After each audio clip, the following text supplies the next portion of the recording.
नमो भगवते वासुदेवाय। श्रीकृष्ण शरणं मम। अथ एकादशस्कन्धे दशमोऽध्यायः। आत्मनः संसारबन्धो देहाध्यासादस्तीति बोधनं जगतो मिथ्यात्वनिरूपणं च। लौकिक तथा पारलौकिक भोगोनी असारतानु निरूपण। श्री भगवानुवाच मयोदितेष्वहितः स्वधर्मेषु मदाश्रयः वर्णाश्रमकुलाचारमकामात्मा समाचरेत् अन्वीक्षेत विशुद्धात्मा देहिनां विषयात्मनां गुणेषु तत्त्वध्यानेन सर्वारम्भ विपर्ययम् सुप्तस्य विषयालोको ध्यायतो वा मनोरथः नानात्मकत्वाद्विफलस्तथा भेदात्मधिर्गुणैः निवृत्तं कर्म सेवेत प्रवृत्तं मत्परस्त्यजेत् जिज्ञासायां सम्प्रवृतो नाद्रियेत् कर्म चोदनाम् यमानभीक्षणं सेवेत नियमान् मत्परः क्वचित् मदभिघ्नं गुरुत्शान्तमुपासीत मदात्मकम् अमान्यमत्सरो दक्षो निर्ममो दृढसहृदः असत्वरोऽर्थजिज्ञासुरनसूयुरमुद्धवाक् जायापत्यगृहक्षेत्रस्वजनद्रविणादिषु उदासीनः समं पश्यन् सर्वेष्वर्थमिवात्मनः विलक्षणः स्थूलसूक्ष्माद् देहादात्मेक्षिता स्वदृक् यथाग्निर्दारुणो दाह्यात् दाहकोऽन्यप्रकाशतः निरोधोऽत्यत्यर्णुबृहन्नान्वात् त्वत्त्वं कृतान् गुणान् त्वात् अन्तः प्रविष्ट आदत्त एवं देह गुणान् परः योऽसौ गुणैर्विरचितो देहोऽयं पुरुषस्य हि संसारस्तन्निबद्धोऽयं पुंसो विद्याच्चिदात्मनः तस्माज्जिज्ञासयात्मानमात्मस्थं केवलं परं संगम्य निरसेदेतद्वस्तुबुद्धिं यथाक्रमम् आचार्योरणिराद्य स्यात् अन्त्यवास्युत्तरारणे तत्सन्धानं प्रवचनं विद्यासन्धिसुखावहः वैशारदी सात्विशुद्धबुद्धिर्धुनोति मायां गुणसम्प्रसूतां गुणांश्च सन्दह्य यदात्ममेतत् स्वयं निशाम्यत्यसमेत्यथाग्नि यथेषां कर्मकर्तॄणां भोक्तृत्वं सुखदुःखयोः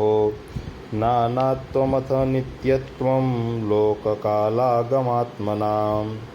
मन्यसे सर्वभावानां संस्थायोत्पत्तिकी यथा तत्तदाकृतिभेदेन जायते भिद्यते च हि एवमप्यङ्ग सर्वेषां देहिनां देहयोगतः कालावयवतः सन्ति भावा जन्मादयो सकृत्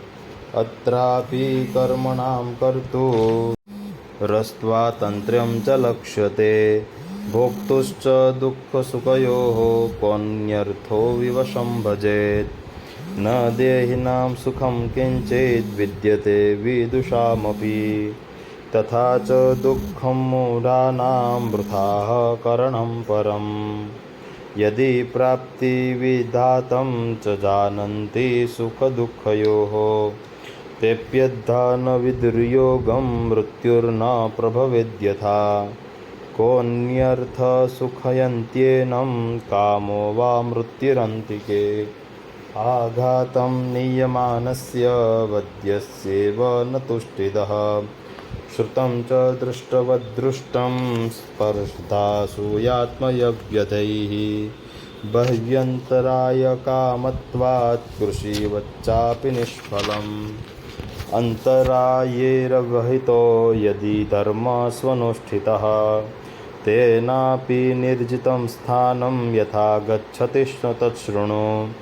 इष्ट्वेव देवता जज्ञे स्वर्लोकं याति याज्ञिकः भुञ्जीत देववक्त्र भोगान् दिव्यान् निजार्दितान् स्वपुण्योपचिते शुभ्रे विमान उपगीयते गन्धर्वैर्विहरन् मध्ये देवीनां व्यर्थवेद्वृष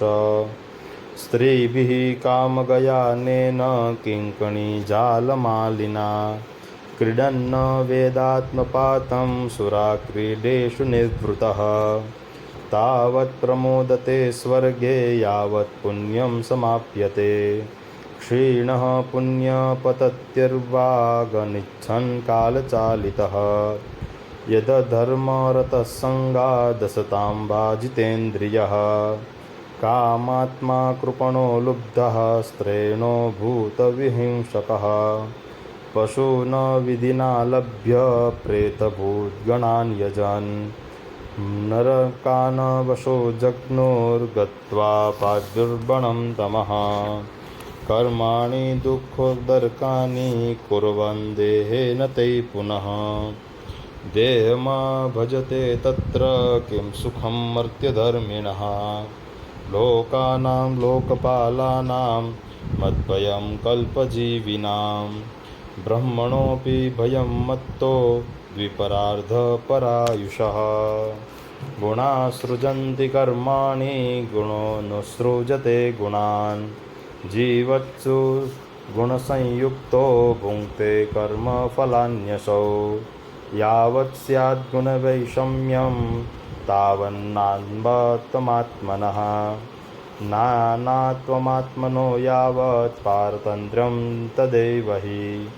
यावदस्यास्वतन्त्रं त्वं तावदीश्वरतं त्वभयो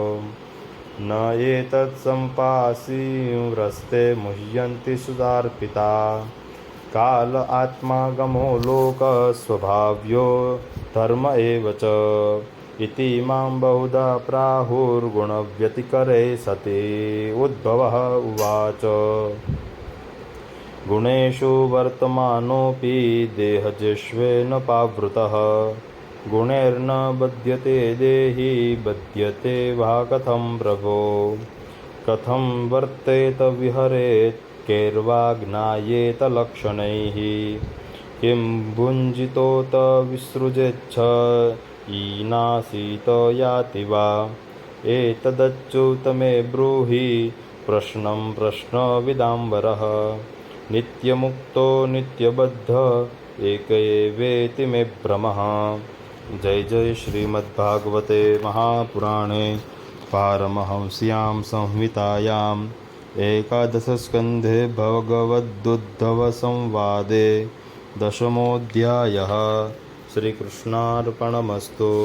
श्रीगोवर्धननाथ की जय। ओम नमो